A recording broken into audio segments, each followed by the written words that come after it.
wabarakatuh.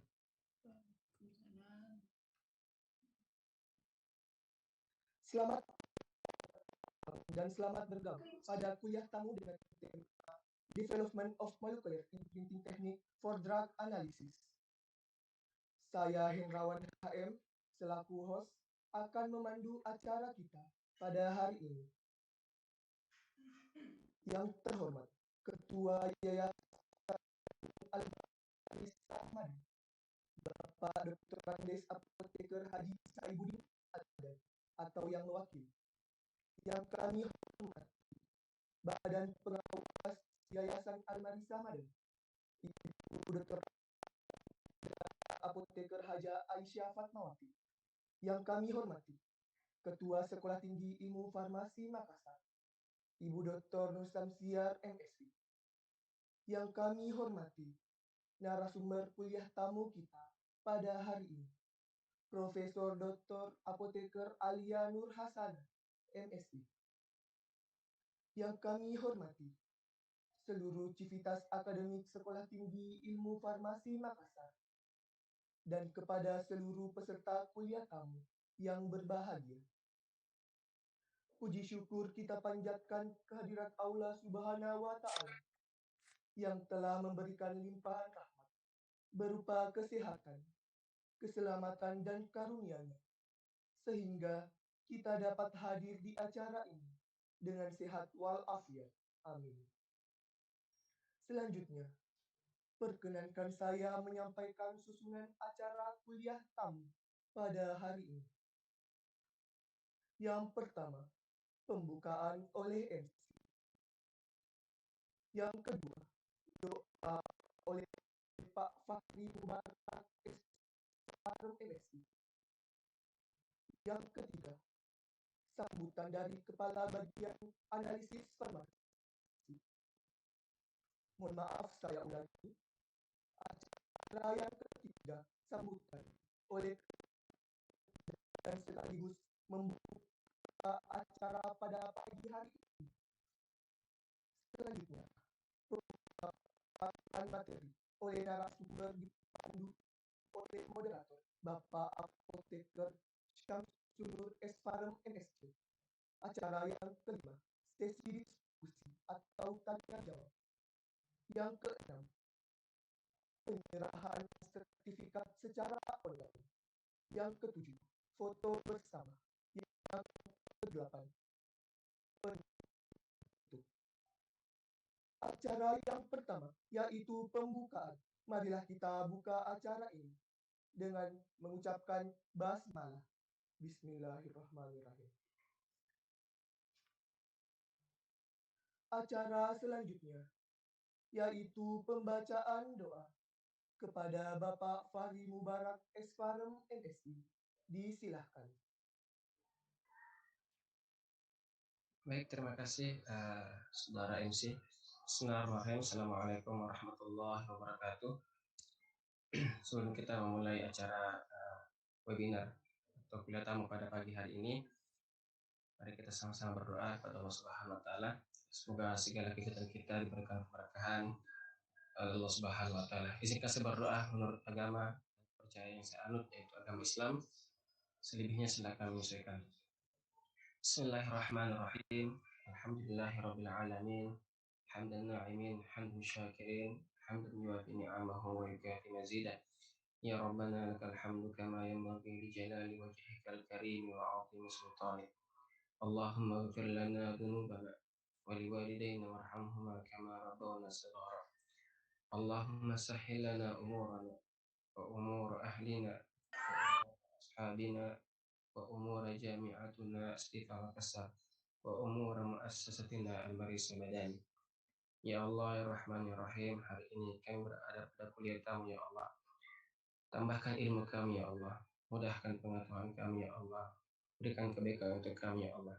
Ya Allah, ya Rahman, ya Rahim, tambahkan rezeki kami, ya Allah. Tambahkan ilmu kami, ya Allah. Terima segala perbuatan-perbuatan amat kebaikan kami, ya Allah, pada hari ini. Rabbana zalamna anfusana wa illam taghfir lana wa tarhamna lanakunanna minal khasirin. Rabbana hab lana min azwajina wa dhurriyyatina qurrata a'yun واجعلنا للمتقين إماما. ربنا آتنا في الدنيا حسنة وفي الآخرة حسنة وقنا عذاب النار. سبحان ربك رب العزة عما يصفون وسلام على المرسلين والحمد لله رب العالمين. آمين يا رب العالمين. السلام عليكم ورحمة الله وبركاته.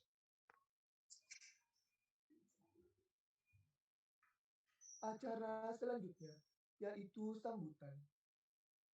Sambutan oleh Ketua Sekolah Tinggi Ilmu Farmasi Makassar, sekaligus membuka acara kuliah tamu pada hari ini kepada yang terhormat Ibu Dr. Nur Samsiar MSI. Waktu dan tempat disilahkan.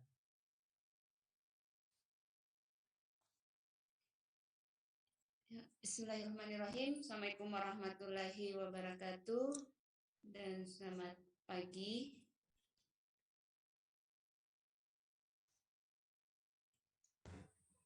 Yang terhormat Ketua Yayasan Al-Marisa Madani, Ayahanda Dr. Andes Haji Apoteker Sahibuddin Agani, yang insya Allah sebentar akan bergabung dengan kita semua.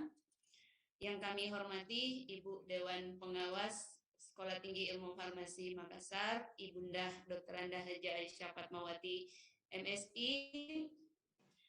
Yang kami hormati pemateri kita pada pagi hari ini, pemateri kuliah tamu Ibu Profesor Dr. Apoteker Alia Nur Hasana MSI, ya, yang mungkin akrab saya sapa dengan Bu Alia, sahabat saya, saudara saya, teman seperjuangan. Yang saya hormati Bapak Ibu dosen di lingkungan Stiva Makassar, serta anak-anakku mahasiswa, mahasiswi Stiva Makassar yang selalu Ibu banggakan dan Ibu cintai. Pertama-tama marilah kita memanjatkan puji syukur kehadirat Allah Subhanahu wa Ta'ala, karena alhamdulillah pada pagi hari ini kita masih dipertemukan meskipun secara daring untuk mengikuti salah satu agenda kegiatan rutin yang dilaksanakan oleh Stiva Makassar, yaitu kuliah tamu. Dan ini merupakan kuliah tamu kita yang ketiga untuk semester ini, setelah kemarin kita mengadakan kuliah tamu untuk prodi PSPA, kemudian untuk bagian biologi farmasi, dan alhamdulillah pada pagi hari ini kuliah tamu untuk bagian analisis farmasi dan kimia medisinal yang insya Allah nanti akan dibawakan oleh Bu Alia Nur Hasana. Beliau adalah Wakil Dekan 1 Fakultas Farmasi Universitas Pajajaran. Ya, saya mungkin mewakili institusi mengucapkan terima kasih buat Bu Alia. Mohon maaf ini saya sapanya akrabnya panggil Bu Alia, jadi mohon maaf karena kebiasaan kami nggak panggil Prof ya.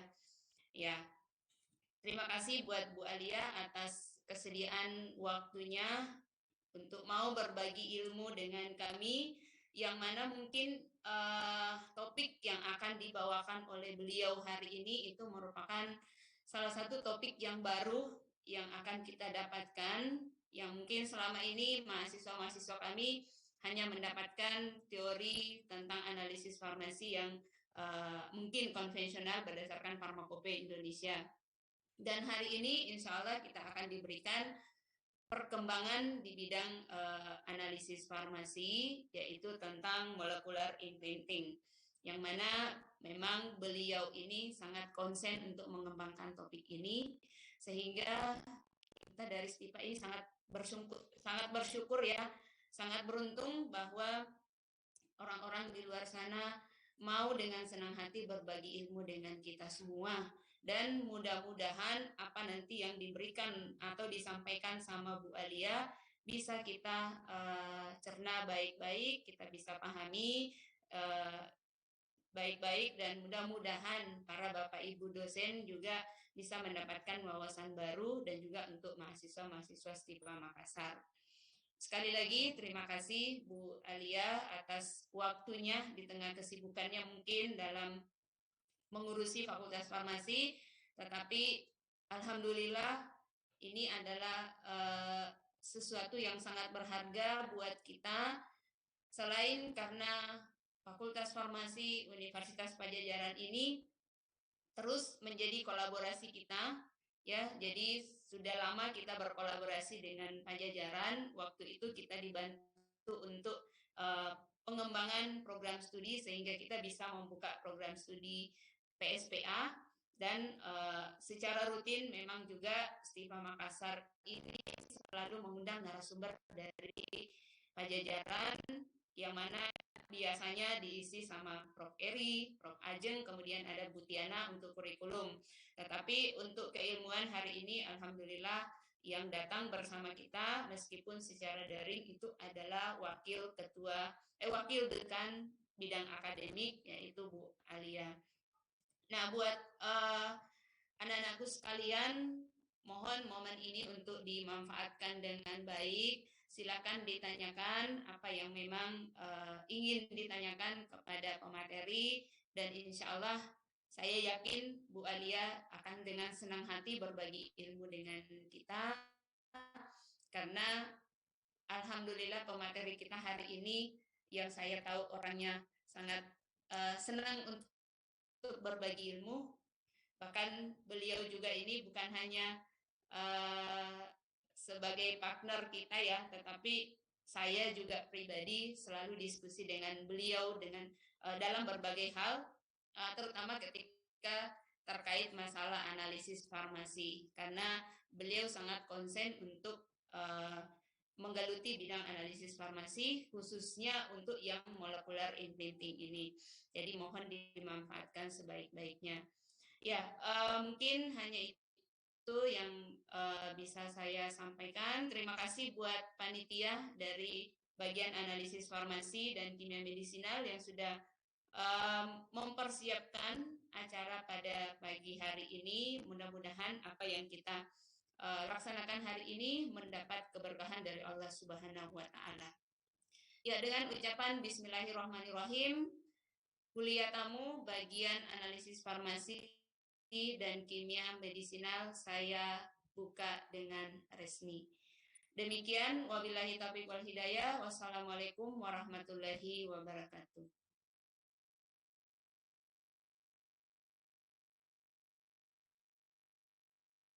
Kepada Ibu Dr. Nustamsiar MSI diucapkan terima kasih.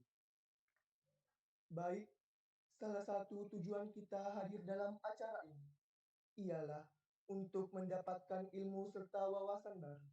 Maka dari itu, mari kita simak baik-baik materi dari narasumber kita, Ibu Profesor Dr. Apoteker Alia Nur Hasana MSI, yang akan dipandu oleh moderator kita pada pagi hari ini, Bapak Apoteker Syamsunur Esparem MSc. Dengan hormat, disilahkan. Baik, terima kasih MC atas kesempatannya. Bismillahirrahmanirrahim. Assalamualaikum warahmatullahi wabarakatuh.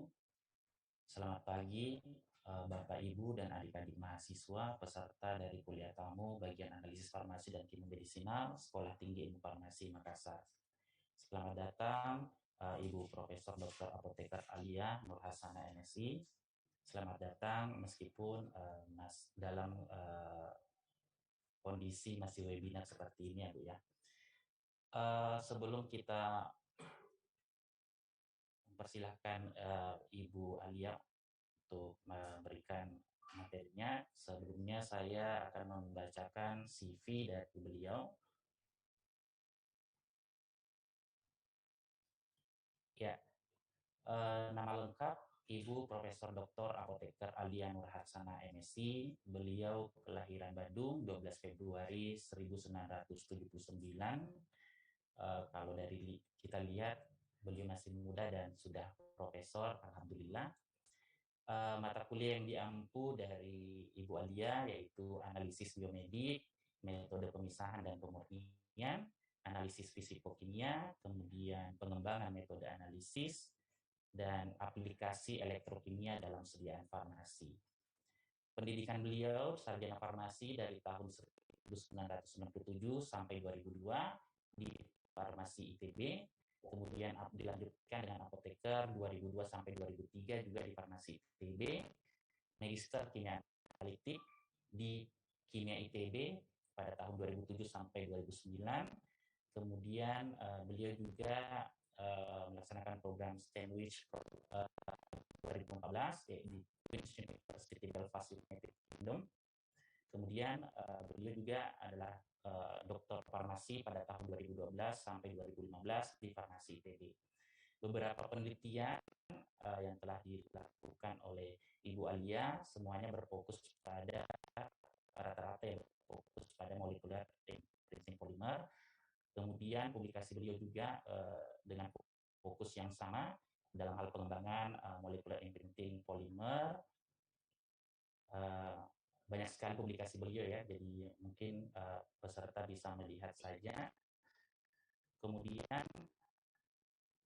beliau juga adalah reviewer di beberapa jurnal internasional. Kemudian organisasi beliau adalah sebagai anggota di Molecular Imprinting Society dari tahun 2011 sampai sekarang. Kemudian anggota Ikatan Apoteker Indonesia dari 2003 sampai sekarang. Himpunan Kimia Indonesia dari tahun 2011 sampai sekarang. Kemudian juga bergabung pada organisasi Royal Society of Chemistry 2020 sampai sekarang.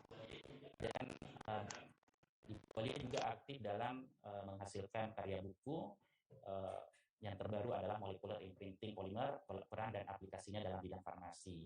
Dan beberapa perolehan HAKI dalam 5 tahun terakhir, yang pertama itu pendeteksi rodamin B dalam sediaan kosmetik dan makanan, itu diperoleh pada tahun 2012. Kemudian penghargaan yang diperoleh dari Ibu Alia dalam 10 tahun terakhir, yang pertama itu 105 inovator Indonesia paling prospektif yang diperoleh dari Kementerian Riset dan Pendidikan Tinggi, kemudian Satya Lencana Karya Satya, kemudian Best Oral Presenter pada tahun 2017. Demikianlah kurikulum vitae dari Profesor Dr. Apoteker Alia Nur Hasana. Sebelumnya kami informasikan kepada peserta bahwa selama kuliah tamu berlangsung, kami mengharapkan posisi dari mikrofon dari peserta dalam posisi mute. Kemudian untuk peserta juga bisa mengajukan pertanyaan pada kolom chat di akhir sesi pada saat nanti sesi tanya jawab, atau bisa juga secara langsung. Terima kasih. Untuk lebih mengefisienkan waktu, saya persilahkan kepada Ibu Profesor Dr. Apoteker Alia Nur Hasana untuk memberikan materi kuliah tamu pada pagi hari ini. Kami persilahkan, Bu. Assalamualaikum warahmatullahi wabarakatuh. Waalaikumsalam warahmatullahi wabarakatuh. Terima kasih sebelumnya untuk Bapak Ibu semua, dan kemudian dengan adik-adik mungkin ya, adik-adik mahasiswa dari Stifar. Hari ini saya akan mencoba untuk berbagi pengetahuan terkait molekular imprinting polimer yang sudah saya geluti dari sejak tahun 2011 ya, berarti sudah sekitar 11 tahun. Oke, sebentar saya izin share screen. Apakah sudah terlihat slide-nya? Sudah. Baik, terima kasih. Saya akan berbicara terkait pengembangan teknik molekular imprinting atau molekular imprinting teknik untuk analisis obat. Jadi nanti kita akan bicara tentang apa sih sebenarnya teknik molekular imprinting, kemudian aplikasinya seperti apa, dan nanti ada di akhir terkait studi kasus dari satu penelitian yang dilakukan untuk kemudian melihat sebenarnya seperti apa ketika kita mencoba menggunakan molekular imprinting teknik ini untuk kemudian nanti digunakan di analisis obat. Mohon maaf kalau nanti mungkin ada beberapa part yang saya bicaranya terlalu cepat karena saya biasa bicara cepat. Jadi mungkin kalau terlalu cepat bisa di hold untuk kemudian dimintakan saya lebih lambat sedikit untuk kemudian bicara.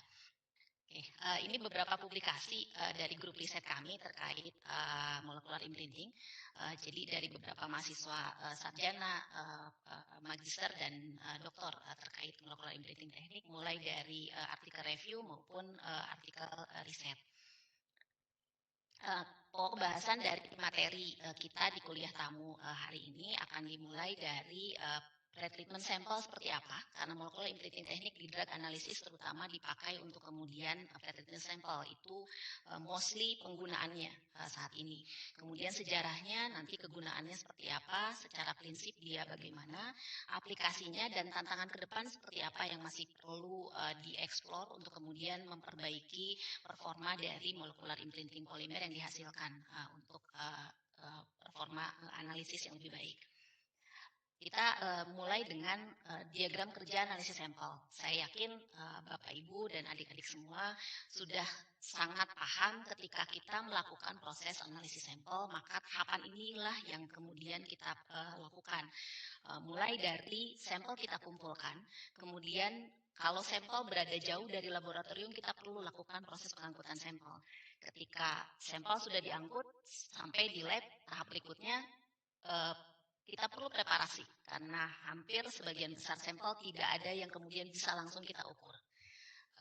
Yang paling baik sih yang bisa langsung kita ukur, tapi mostly 90% perlu kita prepare sebelum kemudian kita lakukan proses analisis. Kalau sudah analisis dilakukan, tahap berikutnya adalah kita handling datanya, kita olah datanya, kita hitung, kita ukur kadarnya dan sebagainya. Sesudah kita handling datanya, kita buatlah reportnya. Apakah nanti itu berupa laporan praktikum? Kalau berupa praktikum, apakah menjadi artikel riset? Kalau berupa kalau kita melakukan riset dan kemudian mau kita publikasikan, atau kalau kita di lab klinik ataupun di lab analisis, maka kita perlu informasikan ke pelanggan yang tadi memberikan sampel kita. Itu secara umum.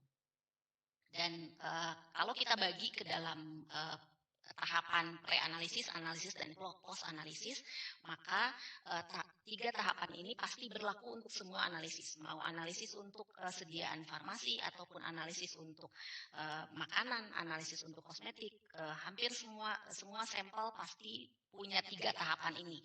Di tahapan pre-analisis, yaitu tahapan kita mengambil sampel dan memprepare sampel itu untuk ready dianalisis, yaitu proses preparasi sampel di sini dilakukan untuk melakukan proses clean up, jadi kita menghilangkan matriks-matriks pengganggu, atau kita melakukan proses prakonsentrasi analit. Jadi kita ingin konsentrasi analit lebih tinggi agar kemudian bisa diukur. Ya. Itu di tahapan preanalisis. Tahapan berikutnya ketika kita sudah selesai mengambil sampel, kita sudah prepare, sudah ready untuk kemudian dianalisis, maka kita lakukan proses analisis. Analisisnya macam-macam, tergantung nanti kita mau ukur apa. Bisa menggunakan UV, bisa menggunakan HPLC. Saya yakin adik-adik sudah sering mendengar ini. Bisa menggunakan kromatografi gas, bisa menggunakan ICP, electric coupled plasma, bisa menggunakan AS, AES, capillary electrophoresis. Apapun metode analisis yang akan kita gunakan, gitu ya. Ini ada di tahapan analisis. Kalau dia sudah selesai diukur, tahap berikutnya kita harus apa ya, post analisis. Apa sih yang perlu kita lakukan? Di sini kita hanya akan punya respon dari instrumen. Kita hanya akan punya respon dari instrumen. Kalau kita pakai non instrumen seperti titrasi, kita hanya akan punya volume titer, pentiter berapa. Berikutnya pasti kita harus lakukan proses perhitungan dan kemudian mengambil keputusan ini memenuhi syarat atau tidak memenuhi syarat. Itu masuk ke dalam post analisis. Jadi 3 tahapan besar ini berlaku untuk proses analisis untuk semua sampel, pre-analisis dan post analisis. Di manakah molecular imprinting polimer biasanya digunakan di tahapan pre-analisis? Karena kalau metode analisisnya sih ya tetap dengan menggunakan instrumentasi seperti biasa. Umumnya dia digunakan di sini. Kalau kita lihat secara keseluruhan dari proses analisis, maka waktu yang paling lama kita gunakan itu 60% adanya di proses preparasi. Bagaimana kita menyiapkan sampel sampai kemudian dia bisa dianalisis. Jadi tahapan ini adalah tahapan yang krusial dalam kemudian menentukan bagaimana hasil analisis memenuhi persyaratan. Ini tahap yang krusial karena dia menghabiskan waktu. Dan kemudian kalau kita lihat lagi dari, ini data diambil dari survei yang dilakukan oleh Gillen, kalau kita lihat dari persen kesalahan terbesar itu timbul dari proses sampling juga. Dari sisi waktu dia paling besar, yang menyumbang error dia juga paling besar. Jadi kalau analisis hasilnya buruk, salah satunya bisa jadi karena proses proses preparasi sampel yang kita lakukan kurang baik. Karena itu proses preparasi sampel menjadi tahapan penting yang kemudian perlu diketahui. Karena tadi mostly sediaan yang akan dianalisis tidak bisa langsung dianalisis, harus di-prepare dulu, harus disiapkan dulu untuk kemudian nanti siap diinjeksikan ke HPLC kalau pakai HPLC. Karena itu fokus saya nanti akan ada di bagaimana sih preparasi sampel, bagaimana membuat molekular imprinting polimer untuk di tahapan preparasi sampel. Tahapan preparasi sampel sendiri, adik-adik pasti sudah paham akan ada beberapa tahapan seperti ini sampai kemudian kita nanti sampai di tahapan analisis. Untuk molekular imprinting polimer terutama yang digunakan untuk preparasi sampel, maka dia akan berperannya di sini di tahapan ekstraksi, prakonsentrasi dan clean up. Jadi dia melakukan proses ekstraksi, prakonsentrasi dan clean up dalam waktu yang bersamaan. Nah, kalau kita lihat juga ini ekstraksi, konsentrasi dan clean up ini adalah preparasi sampel yang memang dilakukan untuk hampir semua jenis analit yang diukur dengan berbagai instrumentasi. Jadi ini hal yang penting untuk kemudian kita develop metode preparasi yang kemudian nanti bisa menghasilkan hasil analisis yang baik. Saya sedikit memberikan gambaran dulu terkait ekstraksi fase padat karena nanti yang aplikasi yang akan disampaikan pada saat terkait molekular imprinting polimer itu aplikasinya dalam ekstraksi fase padat karena hampir 80% aplikasi dari molekular imprinting polimer ada di sini di ekstraksi fase padat. Nah, mudah-mudahan adik-adik sudah belajar teknik ekstraksi, saya yakin sudah pasti mengenal ekstraksi cair-cair dan mudah-mudahan juga mengenal ekstraksi fase padat. Kalau ekstraksi cair-cair kita menggunakan pelarut untuk kemudian mengekstraksi analit gitu ya.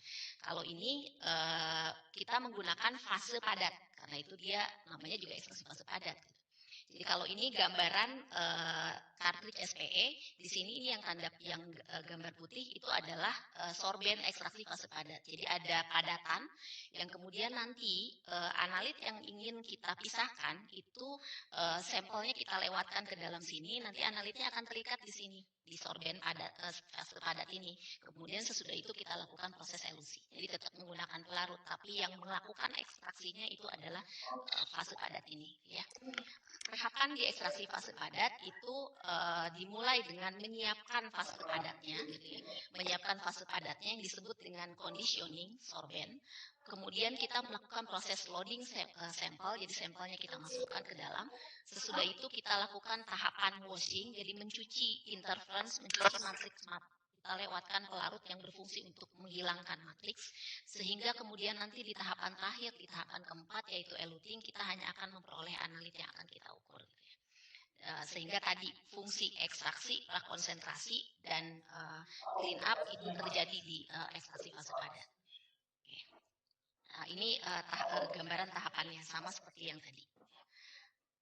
Nah sekarang kalau kita bicara ekstraksi fase padat secara konvensional, sorben di dalam ekstraksi fase padat itu sama seperti adik-adik pasti sudah hafal mungkin kolom KCKT. Kolom KCKT itu kan ada C8, ada C18, ada C30 gitu ya, ada silika. Di cartridge SPE ekstraksi fase padat juga sama seperti itu. Ada cartridge SPE C18, cartridge SPE C8, C30 dan sebagainya.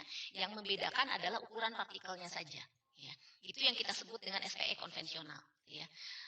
Nah, kelemahannya apa ketika kita menggunakan ekstraksi fase padat yang sistemnya konvensional yang tadi yang C18, C8, silika, ketika kita membutuhkan dia untuk preparasi sampel.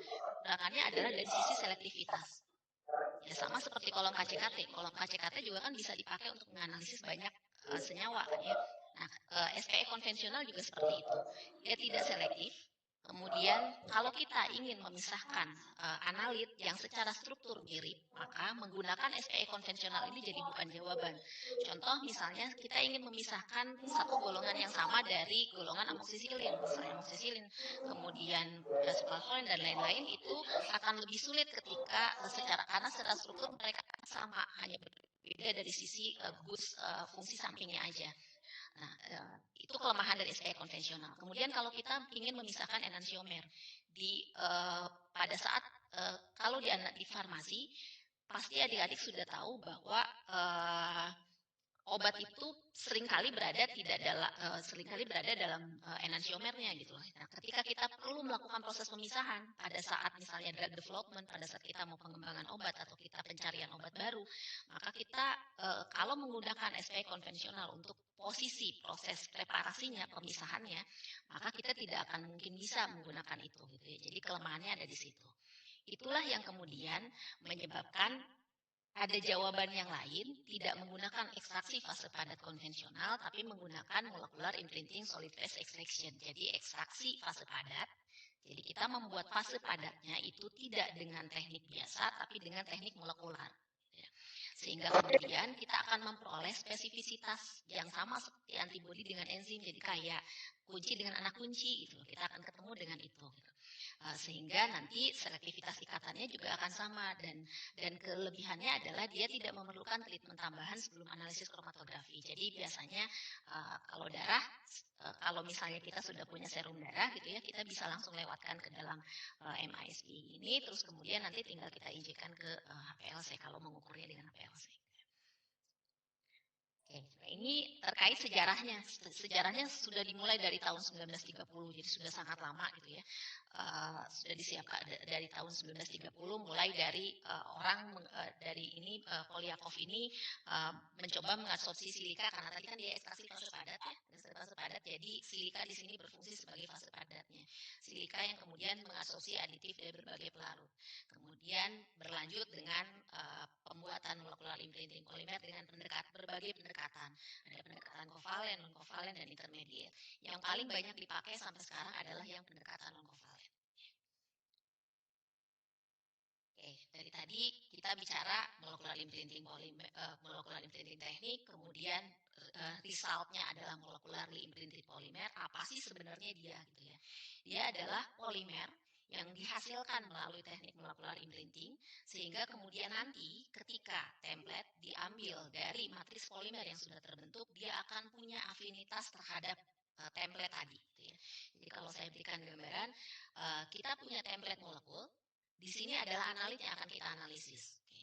Jadi contoh kalau kita akan mengembangkan molecularly imprinted polymer untuk kemudian nanti digunakan sebagai sorben ekstraksi fase padat untuk analisis dari salbutamol misalnya, maka template molekulnya adalah salbutamol. Salbutamol adalah template molekulnya, kemudian kita harus mencari monomer fungsional yang nanti berfungsi untuk ikatannya gitu ya. Jadi ada monomer fungsional yang kemudian harus kita pilih, harus kita cari yang secara interaksi dia akan berinteraksi dengan baik dengan template molekul ini. Kemudian mereka kita gabungkan dalam satu, kita campurkan dengan menggunakan pelarut gitu ya, dan disebut dengan larutan prapolimerisasi karena polimerisasi belum dilakukan. Itu namanya larutan prapolimerisasi, di mana di larutan prapolimerisasi ini kita harapkan terjadi kompleks antara template dengan fungsional monomer. Sesudah terjadi kompleks, ikatannya terbentuk, gitu ya, terjadi ikatan. Tahap berikutnya adalah kita polimerisasikanlah mereka dengan menggunakan, kita tambahkan monomer cross linker untuk menguatkan morfologinya, kemudian kita tambahkan inisiator untuk menginisiasi mulai terjadinya proses polimerisasi. Karena kan ini masih monomer, untuk kita rubah untuk kemudian menjadi polimer, kita perlu inisiator. Sesudah kita inisiasi, proses polimerisasi terjadi, maka kita akan punya polimer. Polimernya seperti ini. Yang di sini ada template-nya, yang kemudian monomer fungsionalnya sudah terpolimerisasi. Hanya tersisa fungsional grupnya yang tadi sudah berinteraksi dengan template molekul. Berikutnya apa yang harus kita lakukan sesudah kita punya polimer yang sudah kita polimerisasi? Kita hilangkan template-nya dari sini. Jadi yang abu-abu ini yang kemudian menjadi template molekulnya, yaitu si analit tadi, itu kita cabut. Kita ekstraksi, kita keluarkan. Sesudah kita keluarkan, maka polimer ini akan punya sisi ikatan yang hanya mengenal salbutamol. Itulah yang disebut dengan pengenalan molekuler. Karena dia mengenal salbutamol secara struktur, dia mengenal 3 dimensinya dari salbutamol, karena sebelumnya dia dipolimerisasi bersamaan. Gitu ya. Jadi seperti itu yang disebut dengan molecularly imprinted polymer. Karena itu, secara komponen seperti tadi yang sudah disampaikan, kita memerlukan komponen-komponen ini, dan komponen-komponen inilah yang kemudian nanti menentukan seperti apa performa dari polimer molecularly imprinted polymer yang dihasilkan. Yang pertama adalah tadi template. Template ini adalah pembentuk memorinya. Jadi kan kita mau mengikat lagi sesuatu yang sebelumnya ditempelkan, kita keluarkan. Nanti kalau ada dia di dalam sampel, si polimer ini akan ingat gitu ya. Jadi kita contoh tadi mau membuat MIP dari salbutamol, kita lakukan polimerisasi bersama dengan salbutamol, kemudian salbutamolnya diambil. Nanti kalau kita punya sampel yang ada salbutamolnya, MIP ini akan mengenal salbutamol tadi, karena sebelumnya dia ada di dalam. Jadi ada template sebagai pembentuk memori, kemudian monomer fungsional. Monomer fungsional itu kan yang tadi berfungsi untuk kemudian terikat ikatannya terjadinya antara gugus fungsi dari fungsional monomer dengan template. Dan kemudian cross linker untuk menstabilkan morfologinya, karena kita perlu ini jangan sampai ruang tadi ini kan sudah punya sisi ikatan. Kalau tidak menggunakan cross linker monomer, sisi ikatannya bisa berubah karena kurang kaku. Jadi si cross linker ini berfungsi untuk membuat dia lebih rigid agar ini nggak berubah-berubah bentuknya gitu ya. Karena kita pada saat kita akan gunakan nanti untuk analisis kan akan digunakan berulang-ulang. Gitu. Kemudian inisiator yang tadi menginisiasi proses polimerisasi karena kita ingin membuat tadi yang dari monomer untuk kemudian menjadi polimer. Berikutnya adalah pelarutnya yang membawa semuanya dalam satu fasa. Gitu ya. Bagaimana kita membawa semuanya dalam satu fasa sekaligus pelarut ini disebut juga dengan pelarut porogen karena tidak hanya membawa semuanya dalam satu fasa tapi dia juga membantu untuk membentuk pori. Pori ini nanti juga akan ikut membantu pada saat interaksi secara fisikal, tidak hanya secara chemical. Oke, ini beberapa pendekatannya. Jadi kenapa disebut pendekatan kovalen atau non kovalen itu tergantung dari pada saat tadi yang tahapan di larutan prapolimerisasi. Di tahapan larutan prapolimerisasi kita akan ketemu dengan tadi antara gugus fungsi dari monomer fungsional dengan template. Interaksinya nanti seperti apa? Kalau interaksinya interaksi ikatan kovalen, maka pendekatan kovalen lah yang kita gunakan. Kalau interaksi yang terjadi antara monomer fungsional dengan template adalah interaksi non kovalen, maka seperti ikatan hidrogen misalnya, maka itu kita sebut dengan pendekatan non kovalen. Jadi ini kalau secara gambaran interaksinya ada bisa non kovalen, bisa ionik, bisa kovalen, semi kovalen atau metal ligand coordination. Jadi tergantung tadi pada saat monomer fungsional terikat dengan template di larutan prapolimerisasi interaksinya seperti apa. Kenapa kemudian di awal saya sampaikan bahwa pendekatan non-kovalen menjadi pendekatan yang paling banyak digunakan karena kalau pendekatan non-kovalen ini pada saat kita lakukan proses ekstraksi template tidak membutuhkan effort yang besar. Kalau ikatan non-kovalen itu cukup kita lakukan proses ekstraksi dengan soklet atau dengan sonikasi dengan secara fisikal dia bisa lepas gitu loh ikatannya. Kan tadi kita mau cabut ya template-nya. Kalau yang ikatan kovalen kita harus putuskan ikatan kovalen kan ikatan yang sangat kuat gitu ya. Jadi kita perlu putuskannya ya dengan reaksi lagi gitu. Jadi itu membutuhkan effort yang lebih besar. Itu kenapa pendekatan kovalen relatif lebih jarang digunakan dibandingkan yang pendekatan non kovalen pada saat pembuatan molecular imprinted polymer ini. Oke, ini secara aplikasinya, jadi aplikasinya banyak gitu ya.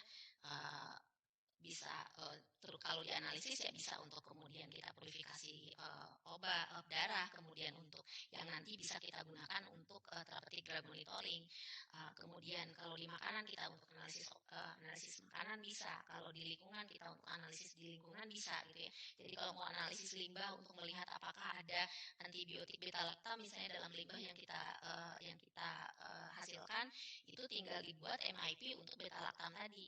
Nanti kita lakukan proses analisis untuk penentuan beta lactamnya dengan menggunakan preparasi sampelnya dengan menggunakan MIP beta lactam dan sebagainya gitu ya. Dan ini juga beberapa aplikasi juga menggunakan MIP untuk sensor, ya, jadi untuk deteksi. Oke, nah ini aplikasinya di bidang farmasi, gitu ya. Aplikasinya di bidang farmasi. Tadi saya mention sedikit terkait ada prakonsentrasi dan ada clean up gitu ya. Nah, ini kapan sih biasanya kita lakukan ketika kita punya misalnya obat dalam kadar yang sangat rendah atau obat yang berada dalam matriks yang sangat kompleks gitu. Maka kita perlu lakukan proses pemisahan dan kita perlu lakukan proses pengangkatan. Contohnya misalnya kalau ingin mengetahui kadar suatu obat di dalam urin. Obat dan metabolitnya di dalam urin itu kan kadarnya biasanya sangat rendah. Kita perlu lakukan metode preparasi. Kenapa? Yang fungsinya untuk pemekatan karena kita ingin dia bisa terukur dengan HPLC detektor UV misalnya ya. Karena kalau misalnya kadar makin kecil kita harus lakukan analisisnya kan dengan HPLC yang detektornya mass spec misalnya contohnya. Nggak semua laboratorium punya gitu. Jadi keuntungan dari menggunakan MIP yang untuk pemisahan dan pemakatan analit ini inginnya kemudian bisa dipakai di lab analisis yang hanya punya HPLC dengan detektor UV. Itu kan common di hampir semua laboratorium pasti punya gitu HPLC dengan detektor UV. Beda dengan yang HPLC detektor MS. Jadi aplikasinya adalah untuk pemisahan dan pemakatan analit. Kemudian tadi untuk pemisahan enantiomer karena tadi tergantung apakah kita akan gunakan yang R atau S-nya dari obat. Itu yang akan digunakan sebagai template. Maka nanti kita bisa lakukan proses separasi kiralnya gitu. Jadi template-nya kita gunakan yang R atau S-nya pada saat proses sintesisnya. Nanti maka dia akan bisa memisahkan yang R-nya saja atau yang S-nya aja tergantung tadi template yang kita pakai. Atau kalau untuk immunological assay nanti dia berfungsinya sebagai antibody sintesis karena kan tadi dia seperti lock and key juga gitu loh fungsinya. Oke, ini beberapa aplikasinya juga. Yang pertama adalah di pretreatment sample yang untuk pemisahan. Jadi ekstraksi fase padat tadi seperti yang sudah saya sampaikan. Kemudian solid phase micro extraction atau SPME. Ada lagi solid bar sorted extraction. Ini biasanya dipakainya ketika kita mau analisis dengan kromatografi gas. Jadi ini semua bisa sorben yang digunakan di SPE, SPME, dan SBSE itu bisa kita sintesis dengan cara molecular imprinting tadi. Untuk kemudian nanti kita bisa selectively ambil analit yang akan dipisahkan. Gitu ya. SPE sendiri bisa secara offline, bisa online. Kemudian SPME-nya sendiri bisa yang coated SPME, bisa yang monolitik, atau bisa yang enzo. Gitu ya. Ini untuk contohnya, untuk ya, kalau yang online berarti kolom SPE-nya itu langsung digabungkan dengan kolom KCKT gitu ya dalam satu sistem gitu. Jadi nggak seperti kalau yang offline itu kita pemisahan di luar sesudah ditumpung baru kita injek. Kalau ini dia satu line gitu ya. Kalau yang online ini satu line semuanya. Jadi hanya nanti si loop ini yang kemudian kapan saatnya sedang pemisahan, kapan saatnya sedang analisis. Loop ini yang kemudian nanti ganti-ganti gitu ya. Jadi ada online SPE, ada yang offline SPE. Tadi yang saya contohkan di awal itu adalah offline SPE. Karena kita lakukan proses preparasi, sudah dapat cairannya, baru injekan secara terpisah. Ini untuk yang SPME, mudah-mudahan sudah belajar ya tekniknya sih sama ya seperti yang tadi. Jadi intinya adalah fase padat yang kemudian berfungsi sebagai pengekstraksi. Gitu ya. Nah ini juga dia bisa juga untuk pemisahan di kromatografi gitu ya. Jadi molecular imprinted polymer ini bisa dipakai sebagai material packing di kolom kromatografi. Jadi kalau misalnya kita tadi kolom KCKT ada yang C18, C8 ya bisa kita buat kolom KCKT yang untuk MIP. Jadi dia hanya untuk menganalisis itu, gitu ya. Memisahkan sekaligus menganalisis. Kemudian atau yang bisa yang modelnya packing, ada yang modelnya monolitik. Jadi kalau monolitik kita sintesis di dalam kolomnya sendiri. Kita lakukan proses sintesis MIP-nya di dalam kolom, nanti dihasilkanlah monolitik kolomnya, itulah yang kemudian kita gunakan sebagai kolom kromatografi. Atau untuk sensor. Jadi kalau untuk sensor ya berarti untuk deteksinya bisa secara elektrokimia atau secara warna. Jadi bisa dengan sebagai electrochemical sensor atau sebagai colorimetric sensor. Gitu. Yang secara fungsi ya intinya adalah sama seperti tadi yang sudah disampaikan. Pokoknya dia selektif mengidentifikasi itu saja gitu ya kalau dia sebagai sensor. Kalau sebagai metode preparasi maka dia secara selektif memisahkan memisahkan analit dari sampel yang dimiliki.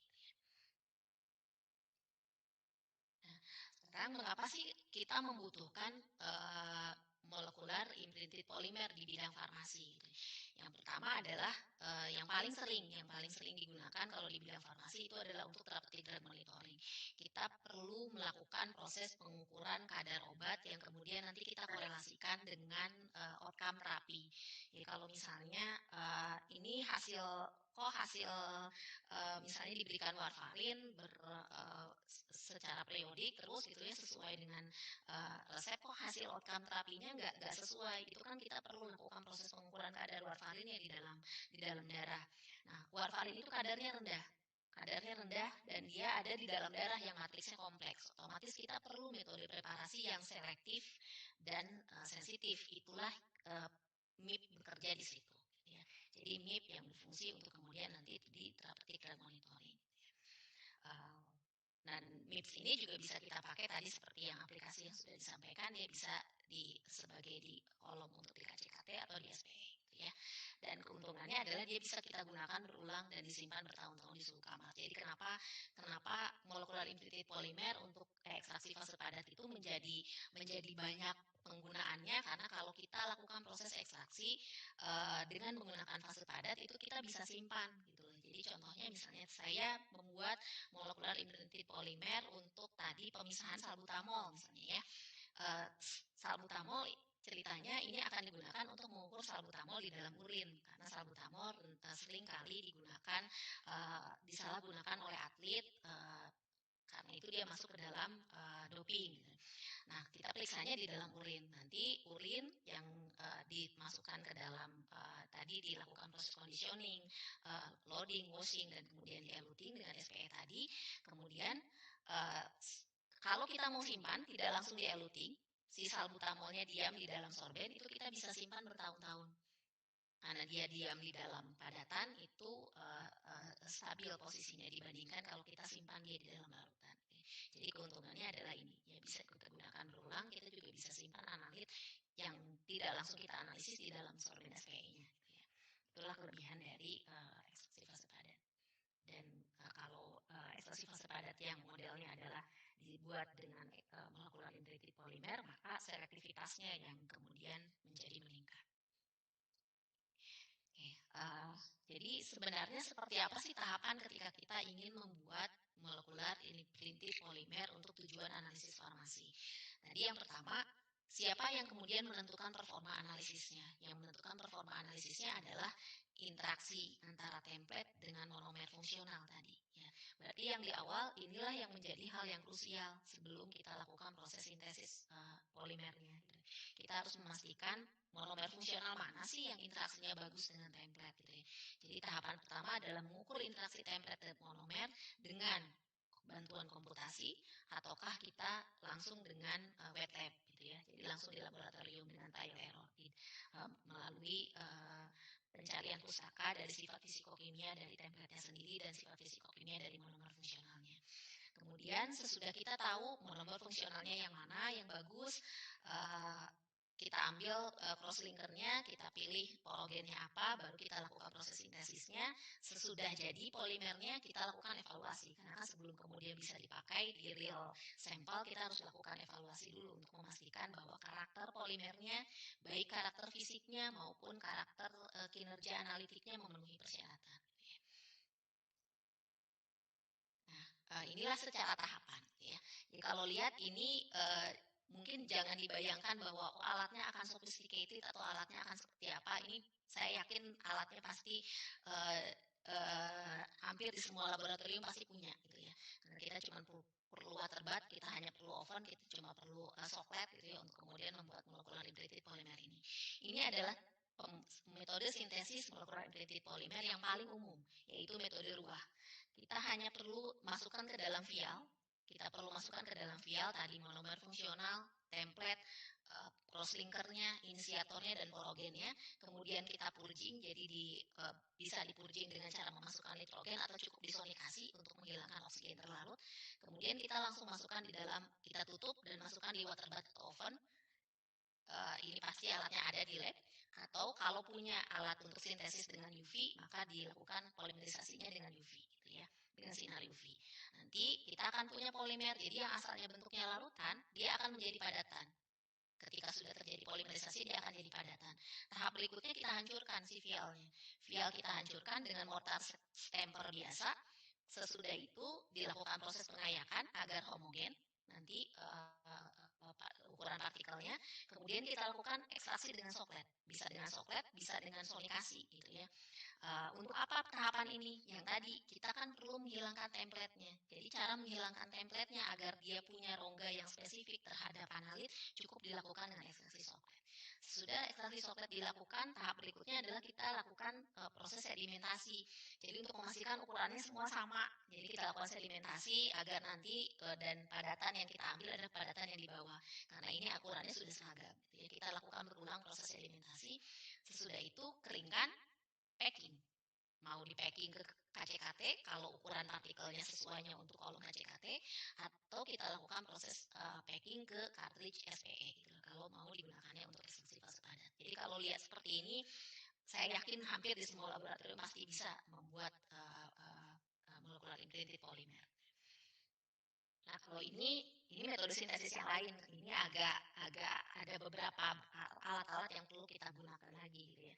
Jadi ada yang modelnya adalah suspensi polimerisasi, ada yang emulsi polimerisasi, gitu ya. Ada yang kemudian dengan magnetik, dengan bantuan magnetik untuk meningkatkan proses selektivitas dan sebagainya. Gitu. Tapi ini mostly yang paling banyak dipakai. Gitu ya. Jadi kalau kita mau start membuat molecular imprinted polymer, kita bisa start dengan metode ruah. Nah, ini. Kita bisa start dengan ini. Oke, kita akan masuk ke studi kasusnya untuk gambaran. Jadi sebenarnya seperti apa sih kalau kita mau buat ini, gitu ya. Jadi ini saya ambil untuk membuat molecular imprinted polymer untuk salmeterol, ya. Jadi kita mulai dengan salmeterol itu seperti apa, gitu ya, sampai kok perlu dibuat molecular imprinted polymernya, gitu ya. Nah, salmeterol sinafat ini adalah dia obat agonis beta 2 adrenergic yang biasanya dipakai untuk asma, gitu ya, untuk asma dan penyakit paru obstruktif kronik. Dan ini kalau dari sisi peresepan dia 45,6% diresepkan dan seringkali disalahgunakan. Jadi masuk ke dalam list yang dipantau oleh World Anti-Doping Agency, dan kemudian karena dia ada efek stimulan dan dia juga sering ditambahkan di dalam daging. Jadi kalau misalnya untuk produksi daging lebih banyak itu ditambahkan salmeterol salah satunya, gitu. Karena itu ini masuk ke dalam obat yang sering disalahgunakan. Dan kadarnya dia kecil. Karena kadarnya kecil ada di dalam matriks biologis yang kompleks, tadi ada di darah ataupun ada di daging, gitu ya. Itu yang kemudian menyebabkan kita memerlukan metode preparasi yang lebih selektif. Metode preparasi itulah yang bisa dijawab lewat MASPE. Seperti yang tadi sudah disampaikan, kelebihannya dia dibanding SPE biasa ada di sisi selektivitas. Jadi ini untuk gambarannya dari sisi MSPI-nya, ini proses sintesisnya. Tadi monomer fungsional, kemudian dengan porogen, kemudian ada kompleks, ini ada larutan prapolimerisasinya. Kita tambahkan crosslinker dan inisiator, kemudian kita start proses polimerisasi. Berikutnya kita sudah punya matriks polimer, sesudah punya matriks polimernya, dicabutlah template-nya agar nanti dia akan punya rongga. Beginilah nanti dia akan punya rongga yang spesifik. Rongga polimer inilah yang kita pakai, padatan polimer inilah yang kemudian kita pakai untuk di packing di SPE atau di kolom kromatografi.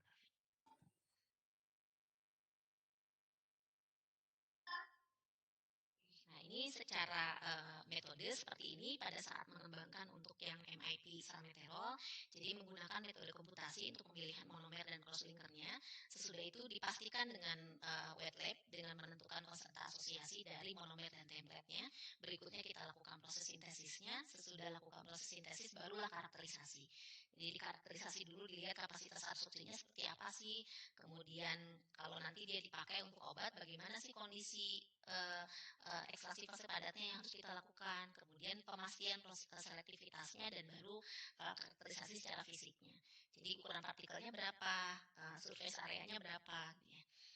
Seperti itu yang dilakukan pada saat kami mengembangkan untuk yang MIP Salmeterol. Nah, ini metode kuantitasi yang dipakai. Saya yakin sudah biasa pasti pakai yang PM3 gitu ya. Ini berdasarkan review yang sudah kami lakukan terkait berbagai metode komputasi yang bisa digunakan untuk mengembangkan MIP. Metode PM3 ini adalah metode yang paling ya disebut paling bagus bukan, tapi paling efisien dari sisi waktu gitu ya. Karena kan kita perlu melakukan proses komputasinya ini pada berbagai monomer gitu ya banyak. Ini kami lakukan pada 22 monomer fungsional yang beredar di pasaran untuk kemudian dihitung, dilakukan proses secara komputasi dan kemudian nanti dilihat nilai delta E yang paling rendah, yang paling negatif kalau untuk memilih monomer fungsional, dan dari sini dihasilkan kami ambil 3 terbaik. Dan dari yang tiga terbaik ini dari nilai delta E yang paling rendahnya ada di HEMA, itu berdasarkan komputasi dengan nilai dengan ikatan hidrogen yang terbentuk itu ada 6 gitu ya. Nah, selanjutnya tadi monomer fungsional sudah dipilih, berikutnya adalah cross linker. Buat apa sih kita memilih cross linker? Karena kan tadi cross linker itu fungsinya untuk menjaga morfologi. Nah, menjaga morfologi saja, bukan berinteraksi. Jadi kita harus mencari cross linker yang jangan sampai ikut berinteraksi. Karena kalau dia berinteraksi, mengganggu nanti dia interaksi dari monomer fungsional dengan template. Jadi kita cari cross linker yang tidak mengganggu interaksi. Kalau monomer fungsional kita cari yang nilai delta E-nya paling kecil, karena artinya ikatannya paling kuat. Kalau untuk cross linker kita cari yang paling besar, karena kita cari yang paling nggak kuat ikatannya gitu ya. Karena kalau makin kuat ya artinya makin mengganggu lah dia. Di sini dihasilkan trim. Jadi cross linker yang kemudian terbaik dari 3 yang kami cobakan itu trim yang paling tidak mengganggu. Berikutnya kami ingin pastikan dengan wet lab. Jadi tahapannya bisa aja Bapak Ibu ataupun adik-adik men-skip tahapan komputasi tadi. Saya nggak mau komputasi, saya maunya langsung wet lab, boleh. Kalau mau langsung wet lab ya langsung konstanta asosiasi yang kita lakukan. Apa yang kita tentukan di sini menentukan konstanta asosiasi antara template dengan monomer dalam berbagai pelarut untuk melihat di mana sih sebenarnya nilai konstanta asosiasi tertinggi. Nilai konstanta asosiasi tertinggi antara template dengan monomer fungsional di pelarut itulah yang kemudian kita gunakan untuk proses sintesisnya. Nah, di sini kami menggunakan hanya 2 solvent, hanya metanol dengan metanol isopropanol, karena ini yang kemudian salmeterol larut, karena salmeterol itu larutnya hanya di pelarut polar, dan isopropanol saja yang sedikit non polar yang kemudian bisa digunakan gitu ya. Dan hasilnya adalah nilai konstanta asosiasi terbesarnya ada di HEMA, berarti inline dengan tadi hasil komputasi. Hasil komputasi kan monomer fungsional terbaik adanya di HEMA dengan nilai delta E paling kecil. Pada saat kita confirm dengan penentuan konstanta asosiasi di laboratorium, hasilnya juga HEMA yang paling bagus, tapi di pelarut metanol isopropanol. Di pelarut yang lain juga tetap HEMA yang paling bagus. Kita pilih pelarut ini yang kemudian digunakan untuk nanti proses sintesis. Karena ini yang hasilnya Ka value-nya paling besar. Barulah kita lakukan sintesis. Di sini sintesisnya dilakukan dengan metode tadi yang paling gampang, dengan metode ruah. Ya. Jadi dengan campur-campur, masukkan ke dalam oven. Kalau di sini saya pakainya oven, boleh nggak kalau nggak pakai oven? Boleh pakai water bath gitu ya. Dimasukkan ke sini, biasanya disimpan. Kalau kami ini melakukannya 2 di oven iya selama 1 jam. Sesudah itu kami pindahkan ke dalam water bath. Jadi kalau itu nanti tergantung dari hasil polimer yang diberikan, mana yang paling terbaik ya. Nah, untuk memastikan bahwa tadi kan kita molekular imprinted polimer itu adalah kita lakukan sintesis polimernya dengan menambahkan template untuk memastikan ada interaksi molekular. Nah, sekarang untuk memastikan betulkah interaksi molekular yang terjadi, kita harus buat juga non-imprinted polimer atau dikenal dengan NIP. NIP ini adalah polimer yang sama, komposisinya semua sama persis, tapi kita tidak memasukkan template di dalam. Ini untuk apa sih dibuat lagi gitu, untuk memastikan bahwa kalau nanti, jadi NIP ini selalu kita bawa untuk komparasi data. Kalau MIP hasilnya segini, kalau NIP-nya gimana gitu. Karena untuk memastikan kalau NIP adalah interaksi non molekular, MIP adalah interaksi yang molekular. Kita mau memastikan harus membuat juga polimer yang sama tapi tanpa ada template, dan itu yang kemudian nanti dikomparasi. Ini sesudah sintesis dilakukan, yang tadi tinggal dihancurkan pakai mortar stamper, terus tinggal difilter pakai mesh biasa, saya yakin di lab pasti ada. Terus kemudian tinggal ini biasanya proses pengeringan dulu karena nanti kita cuci untuk membersihkan sisa-sisa reaksi gitu ya, dan kemudian dilakukan proses sedimentasi. Nah ini kalau yang diekstraksi template yang kami lakukan untuk salmeterol, kami melakukannya dengan sonikasi gitu ya. Dengan sonikasi diulang beberapa kali, di sini diulangnya 3 kali, untuk kemudian nanti dilihatlah apakah semua template sudah bersih atau tidak dengan melakukan proses monitoring. Jadi monitoringnya ya dengan prosedur seperti ini. Ya. Di polimernya dicampurkan dengan pelarut saja, kemudian nanti diukurlah si filtratnya, apakah ada masih ada template-nya atau tidak. Kalau masih ada template-nya berarti bersihkan ulang. Gitu ya. Karena di tahapan ini kita harus membersihkan semua template yang tadi ada di MIP, sehingga nanti MIP ini akan punya rongga yang spesifik mengenal terhadap template yang dianalisis. Berikutnya adalah kita pastikan kapasitas absorpsinya gitu ya dengan metode ini. Jadi ini biasa gitu ya. Jadi padatan, terus kemudian nanti dicampur dengan salmeterol dalam berbagai konsentrasi, didiamkan selama 3 jam dengan kita shaking 120 rpm, kemudian baru kita ukur filtratnya. Dari situ kita lihat ini MIP ini arahnya kemana untuk disetoran absorpsinya gitu ya. Dan dari sini hasilnya adalah konform dengan hasil yang tadi komputasi, hasilnya dari MIP untuk yang HEMA ini menghasilkan kapasitas absorpsi yang paling besar gitu. Jadi tadi pada saat kita lakukan konstanta asosiasi betul hasilnya HEMA yang paling besar, pada saat kita menentukan dengan komputasi juga betul HEMA yang paling bagus sebagai monomer fungsional. Kalau kita sudah lakukan kapasitas absorpsi, sudah kepilih nih yang mana, ya udah nextnya adalah kita pakailah, kita packing dia ke dalam kolom ke dalam cartridge SPE. Ini kami menggunakannya sebagai cartridge SPE, jadi di packing ke dalam cartridge. Cartridge yang kami gunakan adalah cartridge untuk 3 mili gitu ya, untuk 3 mili solvent. Dengan proses seperti ini. Jadi tadi kalau di SPE ya prosesnya conditioning, loading, washing, eluting. Mau SPE konvensional ataupun SPE yang MIP gitu ya. Prosesnya sama. Hasilnya adalah eluting terbaik adanya di metanol asam asetat 9:1, 1 kali 1 mili. Kami lakukan proses loading di dua pelarut, dari isopropanol dan di air, karena nanti tadi salmeterol ini akan dianalisisnya ceritanya di dalam darah. Jadi berdasar kalau darah itu kan sebenarnya mostly isinya adalah air gitu ya, isinya adalah pelarut air. Oleh karena itu kami cobakan loadingnya dengan di air, dan satu lagi kalau ini loading dengan menggunakan isopropanol, karena sebelumnya dari hasil kemampuan absorpsi isopropanol adalah pelarut yang paling baik untuk kemudian mengabsorpsi salmeterol gitu, dan MISP ini ketika digunakan untuk mengabsorpsi salmeterol. Nah, kemudian ketika sudah dilakukan proses optimasi, pada saat aplikasi dengan serum darah kami menggunakannya hanya loading yang di air, karena ternyata ketika menggunakan loading di isopropanol dan digunakan dalam berbagai konsentrasi salmeterol di dalam darah, hasilnya adalah loading dengan isopropanol ini sangat tergantung konsentrasi, padahal harusnya tidak boleh seperti itu. Dan ketika konsentrasi dari salmeterol itu sangat rendah di dalam darah, kita maunya di kondisi yang rendah pun persen recovery-nya jangan sampai berkurang gitu. Dan hasilnya adalah yang paling terbaik ada di loading dengan air, karena dengan konsentrasi 0,1 ppm pun dia masih bisa masih memenuhi persyaratan dengan persen recovery di atas 80% gitu. Ya sesuai dengan persyaratan dari FDA. Nah, ini aplikasinya gitu ya, seperti ini. Ketika sudah kita dapatkan tadi kondisi optimumnya seperti apa, jadi kalau di sini ini kita pakai berbagai macam pelarut, cari kondisi optimumnya apa untuk loading, untuk washing, untuk eluting. Kalau sudah ketemu, tahap berikutnya tinggal digunakanlah dia untuk kemudian memisahkan salmeterol dari dalam darah. Kalau ini penggunaannya untuk di serum darah. Hasilnya persen recovery-nya seperti itu, dan kemudian tahap krusial yang berikutnya adalah dari selektivitas. Kan MISP ini bedanya adalah dia selektif.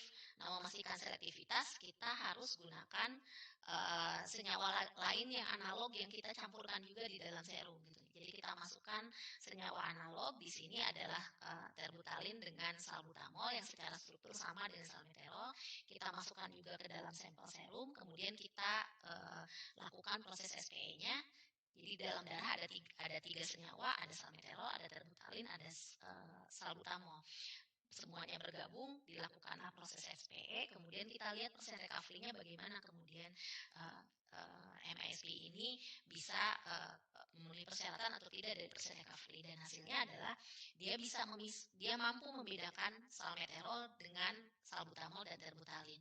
Hasilnya bisa dilihat dari ini, juga kami bandingkan dengan SPE C18 yang beredar di pasaran. Hasilnya kalau kita lihat ini adalah puncak dari salmeterol sinavoat. Ketika yang hitam ini adalah dengan menggunakan MIP yang disintesis, yang merah ini adalah dengan menggunakan cartridge SPEC 18 yang beredar di pasaran, yang hijau ini adalah tanpa menggunakan SPE, jadi hanya dengan ekstraksi cair-cair menggunakan aseton nitril. Dan hasilnya kalau kita lihat puncaknya lebih tinggi untuk yang menggunakan molekular integrated polymer. Jadi secara tadi untuk pemisahan untuk ekstraksi dan prakonsentrasi, MIP ini bisa digunakan, bisa dilihat dari hasil kromatogram.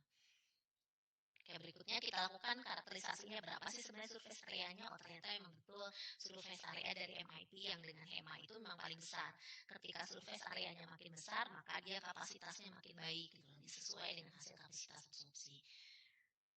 Berikutnya juga kita karakterisasi dengan FTIR untuk melihat gugus fungsinya bagaimana sih dari MIP yang dihasilkan. Apakah tadi MIP yang sebelum diekstraksi template-nya dengan yang sesudah diekstraksi template-nya ada perubahan gugus fungsi atau tidak. Yang sudah dihilangkan template-nya harusnya kan sudah nggak ada lagi gugus fungsi dari salmeterol, dan ternyata betul sudah tidak ada. Kemudian kita cek juga ini polimerisasinya udah betul atau enggak dengan cara melihat di bilangan gelombang 900 sampai 1000. Oke, dan terakhir adalah karakterisasi yang dilakukan dengan scanning elektron mikroskop. Di sini untuk melihat seperti apa sih sebenarnya yang menggunakan morfologi dari partikelnya ketika kita mensintesis MIP salmeterol ini dengan metode ruah. Ya. Oke, jadi tadi panjang yang sudah disampaikan, gitu ya. Tantangan kedepannya masih banyak nggak sih untuk kemudian kita mengembangkan MIP? Masih sangat banyak, karena tadi MIP selektif, ya betul selektif, tapi kelemahannya adalah dia selektif hanya untuk satu senyawa. Artinya kita akan butuh, ketika kita mau menganalisis senyawa A, kita butuh MIP A. Ketika mau menganalisis senyawa B, harus bikin lagi MIP B. Secara harga, efisiensi pasti lebih rendah. Nah, karena itu pengembangan ke depan ada di sekarang orang mulai develop lagi MIP untuk kemudian multiple analit.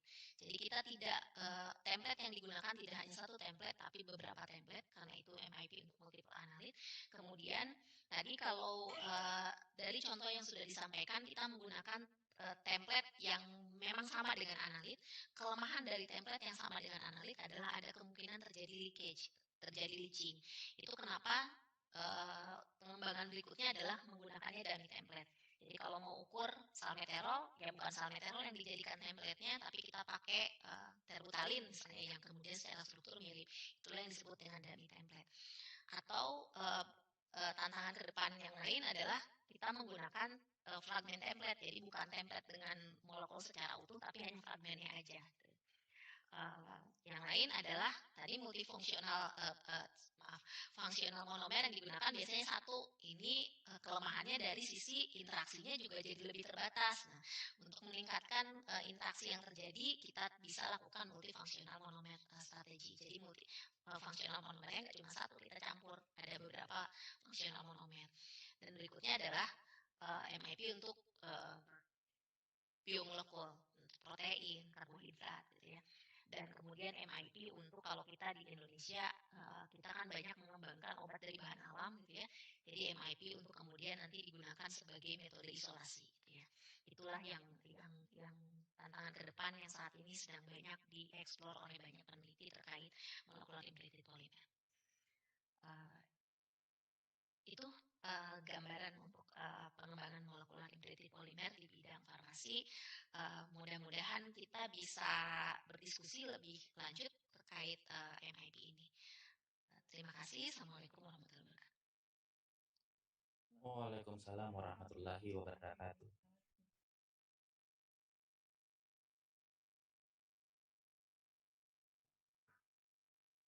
Ya, sangat menarik sekali materi dan penyampaian dari Ibu Alia ya terkait pengembangan dalam hal analisis farmasi, khususnya pengembangan molecular imprinting ini. Mungkin dari peserta dari seminar ada yang ingin ditanyakan, kita memasuki pada sesi tanya jawab saat ini. Kalau dari kolom chat ada satu pertanyaan, saya bacakan ya Bu ya. Yang ingin ditanyakan bagaimana cara preparasi sampel dan analisis sediaan farmasi obat menggunakan metode GC-MS ketika mungkin aplikasinya ke molecular imprinting tadi, Prof. Ya. Terima kasih untuk pertanyaannya dari ini mungkin kalau di kolom chat saya lihat namanya LA Almin ya. Enggak. Terkait bagaimana preparasi sampel dan analisis sediaan farmasi menggunakan metode GC-MS ketika kita menggunakannya MIP gitu ya. Tadi disampaikan salah satu penggunaan MIP ini adalah dia bisa untuk preparasi sampel yang SPE, SPME atau SBSE gitu ya. Jadi mudah-mudahan adik-adik sudah mengenal SPME itu seperti apa sih proses ekstraksi sampelnya dan kemudian SBSE itu seperti apa gitu ya. Nah, saya ambil contoh SBSE ya, karena kalau kita pakai GC-MS biasanya GC salah satu metode preparasinya adalah dengan stir-bar sorptive extraction SBSE gitu ya.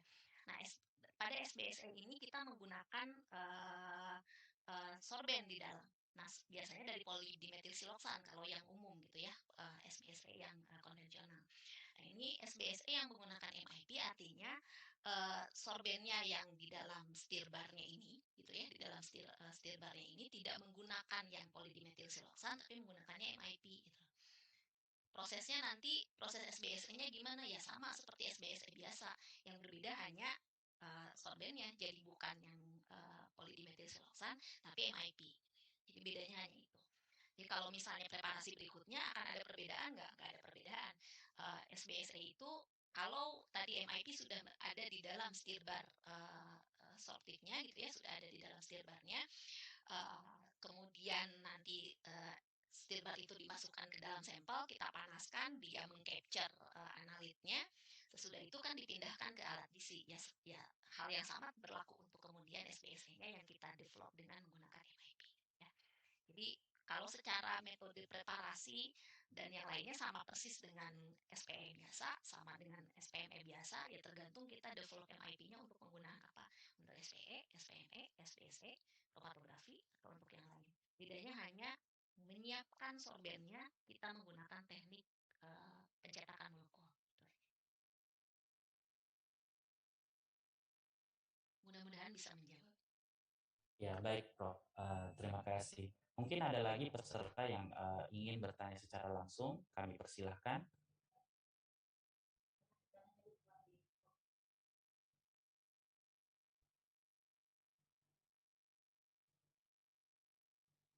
Ada, Bapak Ibu, adik-adik mahasiswa?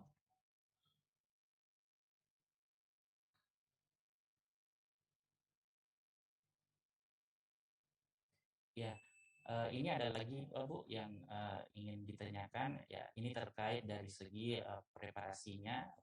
Hal ini pada proses ekstraksinya di sini ditanyakan dari Bapak Lukman. Jika dibandingkan dengan liquid-liquid extraction atau solid-liquid extraction, manakah yang memiliki efisiensi ekstraksi yang paling tinggi? Seperti itu Bu pertanyaan. Jadi kalau kelebihan dari ekstraksi fase padat ini secara umum gitu ya, kalau secara umum, jadi kita bicara ekstraksi fase padat secara umum dibandingkan dengan ekstraksi cair-cair. Kalau ekstraksi cair-cair ini kan kita perlu beberapa kali ekstraksi ya untuk kemudian persen recovery-nya bisa diperoleh lebih tinggi gitu. Dan kemudian kalau ekstraksi cair-cair itu ada memungkinkan terjadinya foaming, terjadi emulsion. Itu salah satu kelemahan dari ekstraksi cair-cair.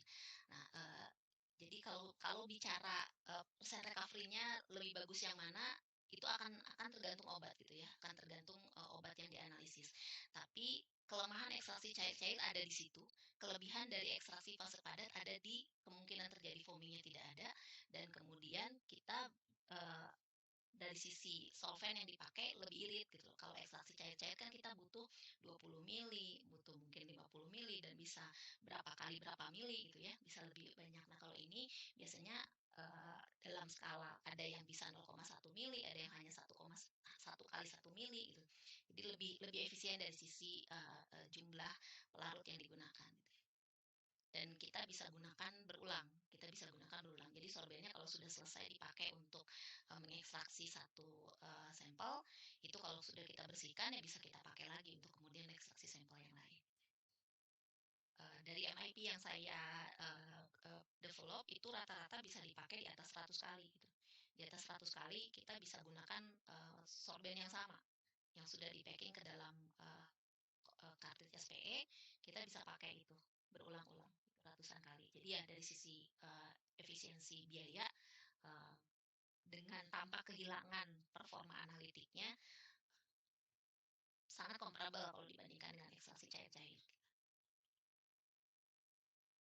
Ya baik Bu, terima kasih atas penjelasannya. Mungkin ada lagi peserta dari kuliah tamu yang ingin menyampaikan pertanyaannya. Silakan mungkin raise hand. Ada?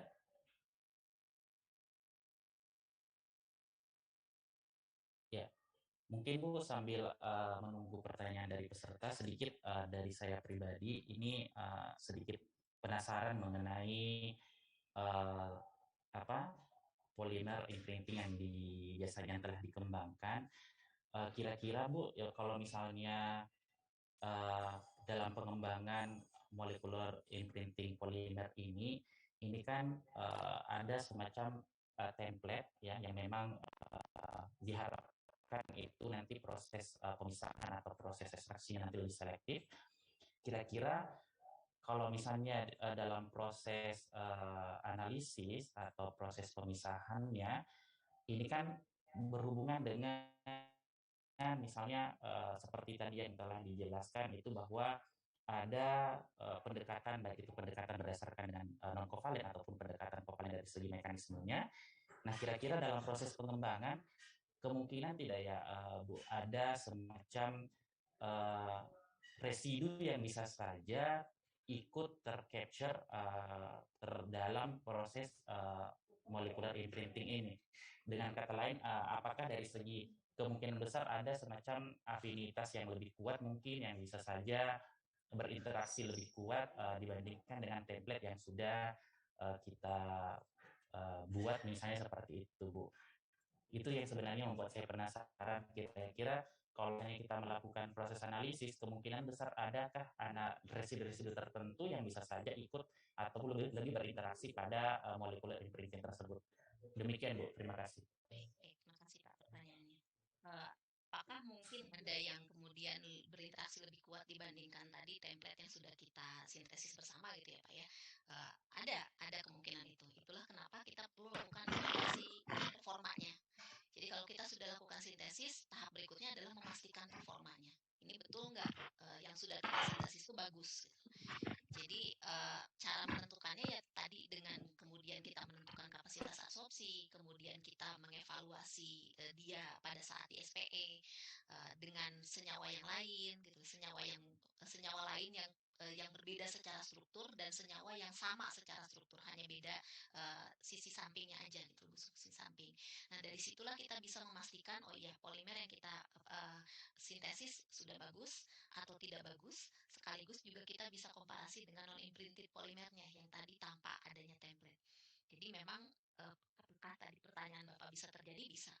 Jadi bisa saja kita menghasilkan polimer imprinted yang ternyata tidak sesuai harapan gitu. Ya artinya bagaimana kalau kemudian kita menghasilkan MIP yang tidak sesuai harapan? Ya proses optimasi yang di awalnya itu yang harus kita lihat apakah ada yang salah pada saat penentuan konstanta asosiasi. Karena tahap pentingnya kan tadi ada di situ. Apakah ini jangan-jangan kita salah menentukan sehingga kita salah memutuskan monomer fungsional yang interaksinya baik dengan template. Karena harusnya kalau itu sudah kita lakukan dengan betul, harusnya kita memperoleh yang betul gitu ya. Walaupun ada faktornya banyak. Komposisi salah satunya. Kalau tadi kan hanya milih monomer fungsional A, template B, crosslinker C, porogen E, gabung semua bersama. Tapi kan ada komposisinya, apakah 1:1, 1:2, 1:3, itu masing-masing kan ada. Nah, komposisi itu juga salah satu yang kemudian mempengaruhi. Jadi faktornya banyak. Art itulah yang kemudian dibantu oleh komputasi. Jadi komputasi bisa membantu kita untuk terkait komposisinya dan terkait jenisnya yang mana. Sehingga pada saat trial error di lab nggak terlalu banyak bahan-bahan yang kemudian kita habiskan untuk menghasilkan MIP dengan performa yang baik.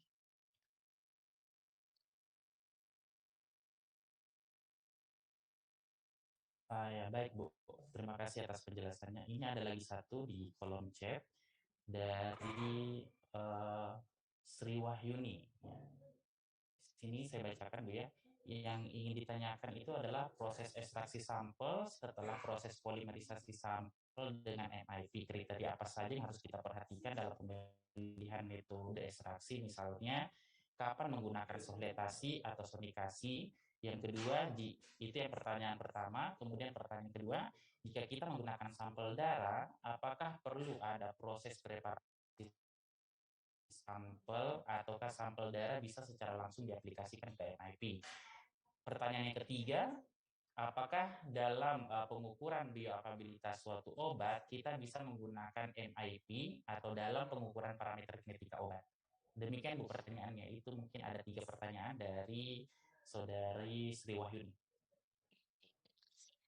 Pertanyaannya, jadi yang pertama untuk ekstraksi template mungkin ya, apakah bisa, kapan kita memilih soklet, kapan kita memilih sonikasi?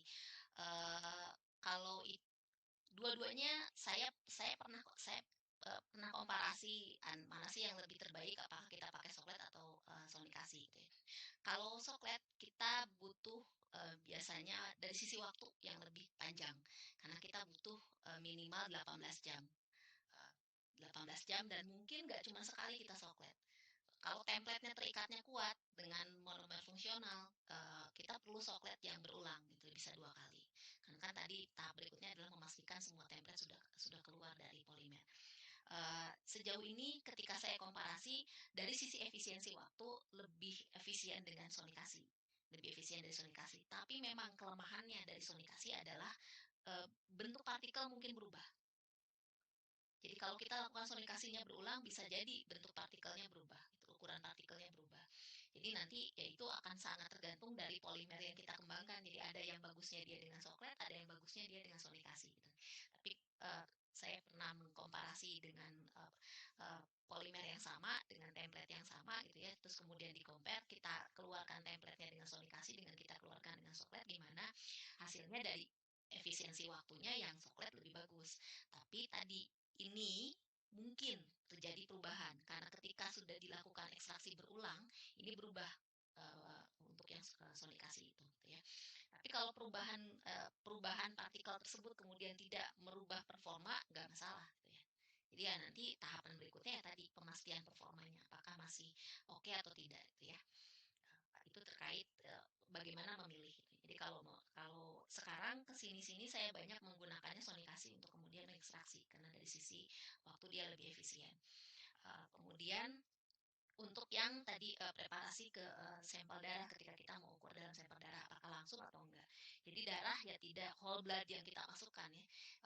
Jadi misalnya darah sudah diambil, itu yang disebut dengan whole blood, kita treatment dulu menjadi serum ataukah menjadi plasma gitu ya. Kalau sudah jadi serum atau jadi plasma kan dia lebih bersih. Nah, itu bisa langsung dimasukkan ke MISP ini gitu ya.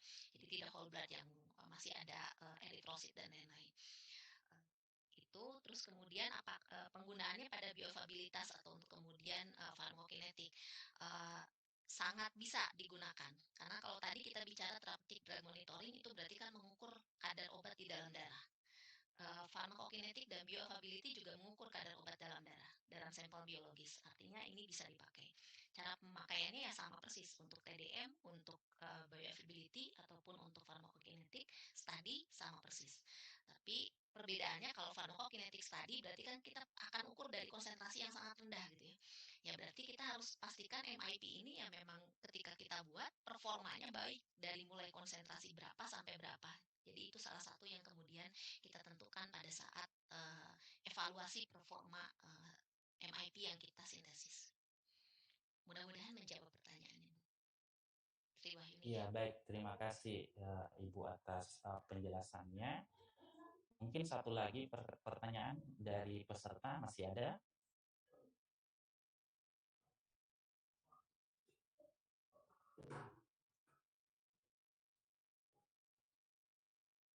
Sudah tidak ada lagi? Baik, terima kasih Ibu Alia Nur Hasana atas waktunya. Terima kasih atas beberapa penjelasan dan ilmu yang sangat bermanfaat dalam pengembangan bidang analisis farmasi. Insya Allah kedepannya kami masih menunggu pengembangan yang dikembangkan oleh Ibu Alia Nur Hasana dan mungkin bisa di-share kembali kepada kami di lain kesempatan. Terima kasih. Selanjutnya saya serahkan kepada MC. Assalamualaikum warahmatullahi wabarakatuh.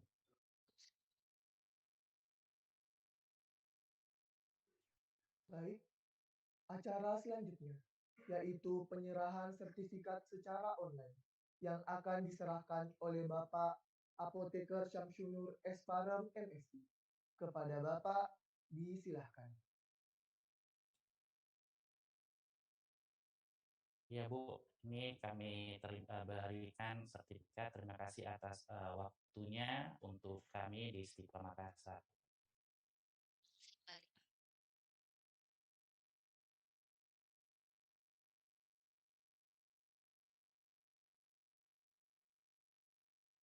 Selanjutnya, sebelum mengakhiri acara kita pada hari ini, kita akan melakukan sesi foto bersama.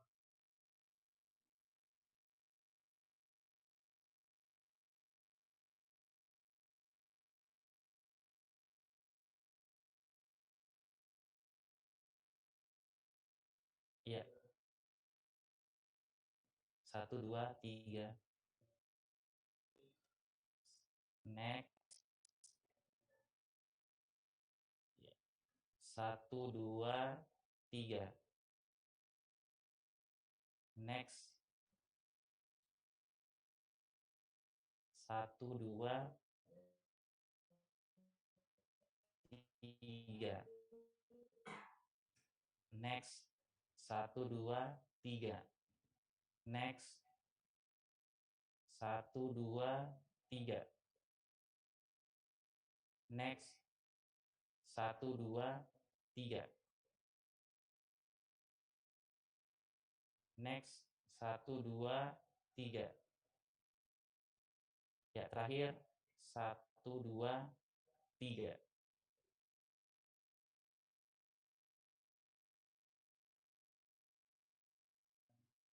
Demikianlah serangkaian acara kuliah tamu kita pada hari ini. Acara selanjutnya, yaitu penutup. Marilah kita menutup acara ini dengan bersama-sama mengucapkan hamdalah. Alhamdulillahirrabbilalamin. Demikian dari saya sebagai MC. Kurang lebihnya mohon dimaafkan dan sampai berjumpa pada webinar selanjutnya. Wassalamualaikum warahmatullahi wabarakatuh. Waalaikumsalam.